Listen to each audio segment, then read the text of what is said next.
how do you find your purpose? Could you share with us what it is to find one's purpose and how early life events perhaps can cue us to what that purpose is for each of us? Well, thank you for that marvelous introduction. I'm almost blushing. That's fantastic story. Well, being a human being is not easy as opposed to an animal, because we're born and nobody gives us like a direction. Our parents might be a little bit, our college, teachers, etc., mentors, but generally we're on our own. And it's a very, very difficult process. You wake up in the morning and you don't really know what you can do. You could choose 12 different paths. It can be very confusing and very overwhelming. When you find that sense of purpose, when you find what I call your life's task, everything has a direction. Everything has a purpose. Your energy is concentrated. It's not like you're just going down a single narrow pathway. It's not like life becomes boring and it's just about discipline and solving problems. It's actually the most exciting thing that can ever happen to you, because you never have that lost feeling. You wake up in the morning and you go, yeah, this is what I need to accomplish. People come at you with all kinds of distractions and boring and irritating things. You're able to cut it out. It's just the most marvelous piece of internal radar that you can have. So I genuinely wish that everybody can find that kind of internal radar. And so it's not easy, and I understand that. There's no like instant formula, because we're all about instant formulas. It's difficult, and I want you to know that. So it's not like Robert can give me the answer in 3 minutes. No, I can't. But there's a process involved. It's not, a mystery. You can follow a very singular process. And the idea is, you're talking about childhood.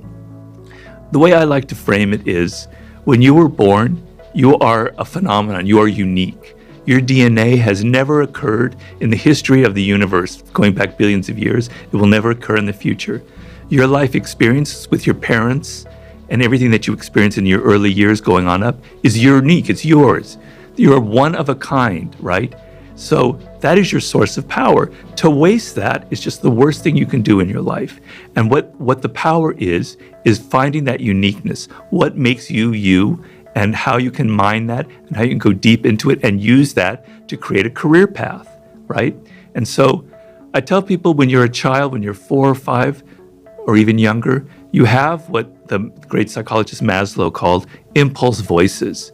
They're little voices in your head that say, I love this, I hate that, I like this food, I don't like when mommy moves this way, I like when daddy comes from here. You're very cued into who you are and what you like and what you don't like. And these voices kind of direct you in certain ways, right? And when you're very young, they direct you towards intellectual, mental pursuits as well. And there's a book I recommend for everybody. It's Howard Gardner's 5 Frames of Mind. It's helped me immensely. The idea is, he talks about 5 forms of intelligence. Our problem is we think of intelligence as mostly intellectual, but there are many forms of intelligence. There's the intelligence that has to do with words. There's abstract intelligence that has to do with patterns and mathematics. There's kinetic intelligence that has to do with the body. There's social intelligence. He has 5 of them. And the idea is, your brain naturally veers towards one of them. It can veer towards 2 of them, that happens, but generally one of them kind of dominates, right? And it's like a grain in your brain that's going in a certain direction. You want to go with that grain, and because that's where your power will lie.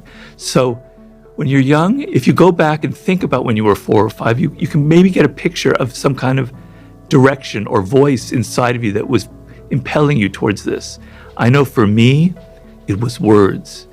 I can remember when I was 6 years old, I was just obsessed with words, just the letters in words, almost like in this almost slightly schizophrenic way. I would spell words backwards, I would take them apart, I would do anagrams, I love palindromes, right? So I had a thing about words and language. It's very primal. Some people, Albert Einstein, when he was 4 years old, his father gave him a birthday gift of a compass. And he was just mesmerized by this compass. The idea that there are invisible forces out there in the cosmos moving this needle. And he's obsessed with the idea of invisible forces.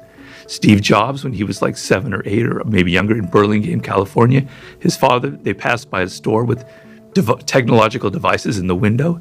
And he was just hypnotized by the design of those devices and the glass tubes and everything. So he wanted to go in that direction. Tiger Woods saw his father hitting golf balls in the garage, and he was just like screaming with joy. He had to do that, right? I can give you a million different examples of this. Of course, these are people who are famous, obviously. We can go back and find that. It's easier.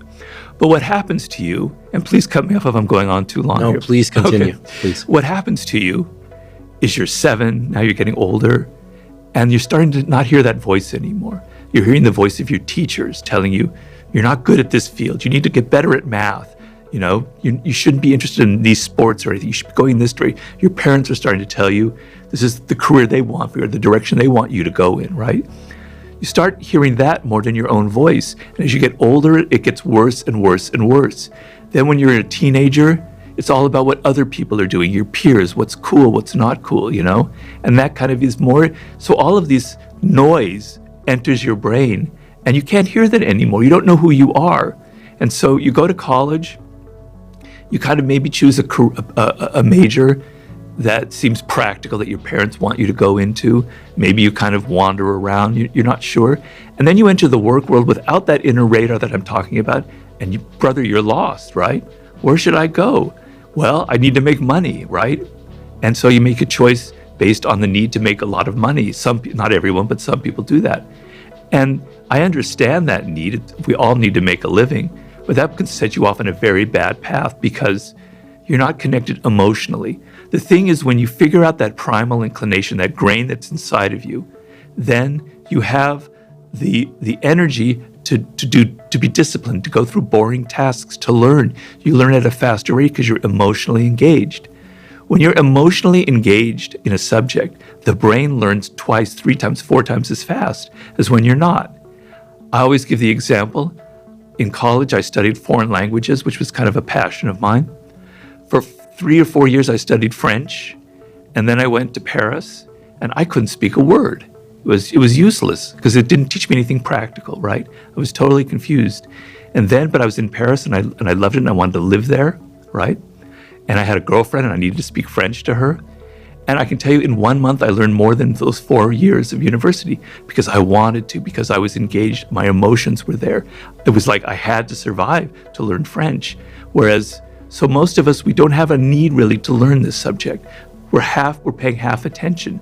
But when you find that thing that really connects to you, you're paying deep attention. Your emotions are engaged. You're learning at a much faster rate, okay? And so the thing is, how do you find that when you're older? When you're 21, I give people a lot of help, and it's usually not so difficult. We can go through that process. It gets harder when you're 30 and you've been wandering around, but it's not impossible. I didn't really find my exact path until I was 38, 39, to be honest. So there's hope. When you get 40 and you get 50, it gets more and more difficult, right? And it's very sad if you wasted that seed of uniqueness that I'm talking about. And I tell people there are ways of going back, and we go through a process like archaeology. We have to dig and dig and dig and find those bones from your childhood that indicated what you were meant to do. But when you find your life's task, everything opens up. It doesn't mean you figured out, okay, I've got to aim for this particular job when I'm 28. That's not how it works. It gives you a sense of direction. You can try different things. You can experiment. You can have fun when you're in your 20s. You're going to learn skills. But it gives you an overall framework instead of, whoa, all of this confusion, this chaos, social media, the internet. I could go here, here, here. You're lost at sea. It gives you a very important sense of direction.